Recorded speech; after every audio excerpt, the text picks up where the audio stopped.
इतना important doer भी नहीं, इतना इंपॉर्टेंट एक्शन भी नहीं, लेकिन ये बात आज याद रखने लायक नहीं, अभी तो इंपॉर्टेंट है। लेकिन सबसे ज्यादा इंपॉर्टेंट टाइम वर्ड है, क्योंकि कभी भी किसी भी सेंटेंस में कुछ आए या ना आए, टाइम वर्ड जरूर आएगा, और टाइम वर्ड से ही सिचुएशन पता चलेगी। टाइम वर्ड को, जो टाइम वर्ड है वो सिचुएशन को रिप्रेजेंट करता है। जैसे इस समय की सिचुएशन, इस समय की कंडीशन को किस टाइम वर्ड ने रिप्रेजेंट किया था? जस्ट नाउ में हमने जो शब्द लगाए थे वो कौन से थे? Is, am, are. कौन से हैं? अगर इस समय की कोई भी बात मैं आपको कहूंगा तो कहूंगा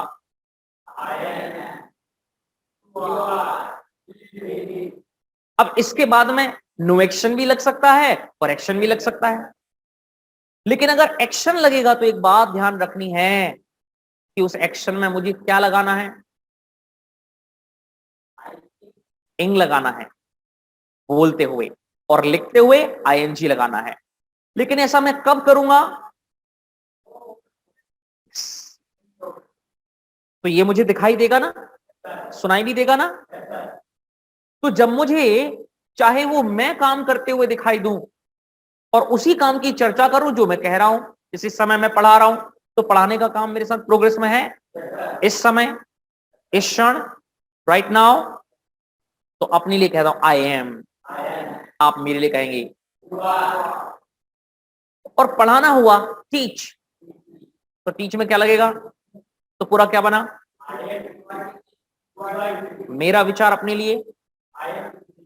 अब आप मेरे लिए विचार लाएंगे तो अब अपने पार्टनर को बता दीजिए ही इज। तो हम हमेशा एसएमआर में रहते हैं, लेकिन जैसे ही वो वर्क आगे बढ़ेगा आगे बढ़ेगा, तो क्या बताइए चलता ही रहेगा, फिनिश होगा। आप देखिए ना, कल से आज तक कितने काम किए, शुरू हुए, वो आगे बढ़े और फिनिश भी हुए। जैसे ही फिनिश हुआ तो देखो सिचुएशन चेंज हुई कि नहीं हुई, और जैसे ही सिचुएशन चेंज हो गई तो वैसे ही हमने कह दिया। तो क्या बदला? Time word. क्योंकि क्या बदली? तो सिचुएशन को किसने रिप्रेजेंट किया? लेकिन आई एम एक्शनिंग और आई हैव डन, डन मतलब एक्शन की थर्ड फॉर्म, वर्ब की थर्ड फॉर्म, जिसे V3 कहते हैं। हैव के बाद अगर कभी भी कोई एक्शन वर्ड लगेगा तो वो थर्ड फॉर्म ही होगी। जैसे नॉर्मली हमने डन बोल दिया, लेकिन एक्चुअली जितने भी एक्शन हैं उनकी थर्ड फॉर्म होगी। जैसे गो की थर्ड फॉर्म है गॉन, कम की थर्ड फॉर्म है कम, राइट की थर्ड फॉर्म है रिटर्न, मेक की थर्ड फॉर्म है मेड, MEDE मेड। ऐसी कई एक्शंस की अपनी अपनी सेकंड फॉर्म्स भी हैं और अपनी अपनी थर्ड फॉर्म भी है।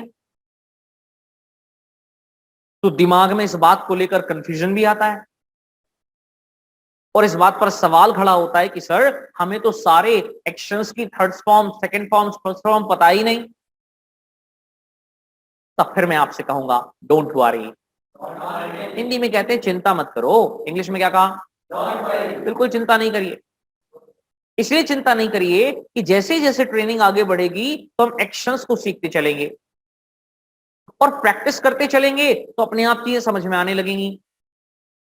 लेकिन इस प्रैक्टिस को और इन चीजों को बाहर ले जाना, और अगर आप नहीं ले गए ना तो फिर भूलने लगो, उसको यूज करते रहो। तो आपको सेकंड फॉर्म की प्रैक्टिस भी होगी, थर्ड फॉर्म की प्रैक्टिस भी होगी, फर्स्ट फॉर्म की प्रैक्टिस भी होगी। लेकिन अगर और डीपली इस बात को समझा जाए तो अब मैं फिर इंपॉर्टेंट बात करना चाहूंगा, और वो ये कि एक्शन की 3 फॉर्म्स तो होती ही हैं, साथ में 2 और फॉर्म बना दी जाती हैं। फॉर्म मतलब उसका रूप। जो आपने इंग्लिश ग्रामर जब कभी पढ़ी हो उसमें देखा होगा, एक और जो फोर्थ वाली है वो एक्शन में एस या ईएस का लगकर एक्शंस बनना, और एक्शन में इंग का लगकर एक्शनिंग बनना, जो भी हमने की। तो दो ये और हुई, तो एक एक्शन के तो टोटल 5 रूप हो गए कि नहीं हुई है? हुए ना? समझ में आया? I have done. एक्चुअली समझना होता है अंडरस्टैंड। क्या होता है? और अंडरस्टैंड की थर्ड फॉर्म होती है अंडरस्टूड। हाँ, तो पूरा सेंटेंस क्या बनेगा? आज से जब भी कोई बात समझ में आ जाए, कोई पूछे या ना पूछे, आप कह देना कि, लेकिन समझ में आए तो ही कहना, नहीं आई और फिर भी कह दिया तो समझने के आगे मौके नहीं मिलेंगे। तो अभी तक हमने जहां तक बात की, मतलब मैं आपके लिए विचार ला सकता हूं कि, और अगर दिमाग में मेरे ये विचार श्योर ना हो तो मैं, करेक्ट, ऐसे ट्रेनिंग काम करती है। इसीलिए स्टेप बाय स्टेप काम कर रहे हैं हम लोग, और वो इंप्रूवमेंट आपको खुद समझ में आ रहा होगा, लेकिन वो तभी होगा जब आपका दिमाग भी यही होगा। दिमाग ने जैसे ही बंदर जैसे इधर उधर कूदना फांदना शुरू किया, तो फिर बोलना ही है सबको, जैसे वो बोले ऐसे सबको अपॉर्चुनिटी ढूंढनी है। जो जितना अच्छा यहां बोल पाएगा वो उतना अच्छा बाहर भी बोल पाएगा। ऐसा समय प्रूव कर चुका है, ये ट्रेनिंग प्रूव कर चुकी है। इसलिए मैं आपसे रिक्वेस्ट करता हूं, स्पीक लाउड एंड क्लियर, क्योंकि हम लोग यहां बोलने की ट्रेनिंग ले रहे हैं। सहमत है ना? I agree with you. क्या कहेंगे? तो मैं ये कह रहा था कि first form, second form, third form, या एस और ईएस वाली फॉर्म या इंग वाली फॉर्म, ये फॉर्म कब लगेंगी, ये तय करती है सिचुएशन का टाइम वर्ड। इससे क्या होगा? इससे ही भाव बनेगा, फीलिंग बनेगी, सेंस बनेगा। There are people, they have this problem with them. They say, I don't have enough vocabulary to talk. When it comes to speaking the language, I feel shortage of vocabulary. My dear friends, that's not the issue. Issue ये नहीं है, क्योंकि अगर vocabulary पता भी होती तो आप खोखली vocabulary फेंकते नहीं, क्योंकि उस केवल vocabulary से शब्द नहीं बनता, सेंस नहीं बनता। उदाहरण के तौर पर एक शब्द मैं ले लेता हूं, जिसे मैंने कहा क्लीन,